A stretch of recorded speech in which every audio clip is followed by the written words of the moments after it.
पिछली वीडियो में हम षष्ठी संवत को समझ रहे थे। ये उसका दूसरा भाग है।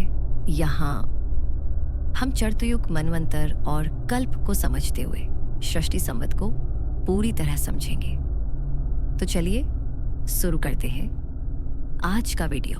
सृष्टि संवत को समझने के लिए हमें वैदिक काल गणना के स्केल को समझना होगा, जिसमें आते हैं चतुर्युग, मनवंतर और कल्प। पहले हम चतुर्युग को समझते हैं। इसको महायुग भी बोला जाता है। इसमें 4 युग आते हैं: सतयुग, त्रेता युग, द्वापर युग और कलयुग। इनका अनुपात 4 अनुपात 3 अनुपात 2 अनुपात 1 होता है, जो धर्म के क्रमिक पतन को भी इंगित करता है। सतयुग में 17,28,000 वर्ष, त्रेता युग में 12,96,000 वर्ष, द्वापर युग में 8,64,000 वर्ष और कलियुग में 4,32,000 वर्ष होते हैं। इन चारों को मिलाकर एक चतुर्युग बनता है, जिसकी कुल अवधि 43,20,000 वर्ष होती है। फिर मनवंतर को समझते हैं। 71 चतुर्युग बीतने पर एक मनवंतर पूरा होता है। अतः एक मनवंतर यानी लगभग 30 करोड़ 67 लाख वर्ष। और अब कल्प को समझते हैं। जब 14 मनवंतर बीत जाते हैं तो ब्रह्मा जी का एक दिन पूरा होता है, जिसे कल्प कहते हैं। एक कल्प की अवधि लगभग 4 अरब 32 करोड़ वर्ष होती है, अर्थात एक चतुर्युग बराबर 43,20,000 वर्ष। एक मनवंतर बराबर 71 चतुर्युग। एक कल्प या ब्रह्मा जी का एक दिन बराबर 14 मनवंतर। अब प्रश्न उठता है कि वर्तमान सृष्टि संवत की गणना के अनुसार हम कालचक्र में अभी कहाँ हैं? चलिए इसको भी समझते हैं। भारतीय परंपरा में वर्तमान ब्रह्मांड की आयु की गणना ब्रह्मा की आयु के आधार पर की जाती है।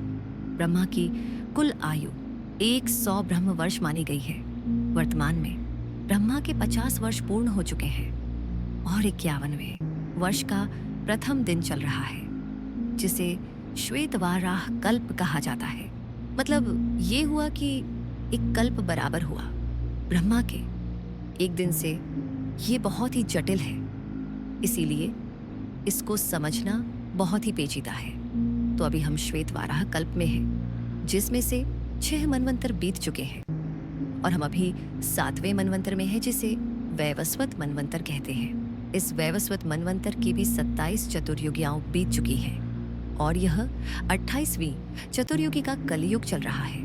इन सभी आंकड़ों को जोड़ने पर वर्तमान कल्प की आयु लगभग 1 अरब 97 करोड़ 29,49,126 वर्ष है। इसी से बनता है सृष्टि संवत। इन्हीं विचारों के अनुसार जब एक कल्प समाप्त होगा, तब ये सृष्टि संवत भी समाप्त हो जाएगा और नए कल्प के साथ नया सृष्टि संवत शुरू होगा। यहाँ पर एक स्पष्ट विभाजन करना आवश्यक है कि आधुनिक इतिहासकार इन तिथियों को कहाँ तक स्वीकार करते हैं और वेदों की सूक्ष्मता कहाँ से शुरू होती है। यह जानकारी किसी भी गंभीर शोधकर्ता के लिए महत्वपूर्ण है। आधुनिक इतिहासकार विशेष रूप से पाश्चात्य शिक्षा पद्धति से प्रभावित भारतीय काल गणना को अक्सर मिथक मानते हैं। इसके विपरीत भारतीय विद्वान और हाल के कुछ वैज्ञानिक शोध इन प्राचीन गणनाओं के पक्ष में प्रमाण देते हैं। हैरानी की बात यह है कि कई प्रसिद्ध वैज्ञानिकों ने भी स्वीकार किया था कि भारत की प्राचीन समय गणना आधुनिक खगोल विज्ञान यानी मॉडर्न कॉस्मोलॉजी के अरबों सालों के टाइम स्केल से लगभग मेल खाती है। लोग इस बात से हैरान रहते हैं कि प्राचीन ऋषियों ने बिना टेलीस्कोप के अरबों वर्षों के जिस समय चक्र की कल्पना की, वह आज की बिग बैंग थ्योरी के बाद की गणनाओं के काफी करीब बैठती है। दोस्तों, सृष्टि संवत सच है, मुताबिक है या प्रतीकात्मक है, इसका निर्णय हर दर्शक अपने बुद्धि से कर सकता है। अगर आपको यह जानकारी पसंद आई हो तो इस वीडियो को लाइक करें और हमारे चैनल को सब्सक्राइब करना न भूलें। अगर आप चाहते हैं कि मैं युग परिवर्तन या ब्रह्मा जी की आयु पर और भी विस्तार से वीडियो बनाऊं, तो कमेंट में ज़रूर बताएं। इस वीडियो को शेयर करें ताकि हमारी आने वाली पीढ़ी भी अपनी जड़ों को जान सके। धन्यवाद।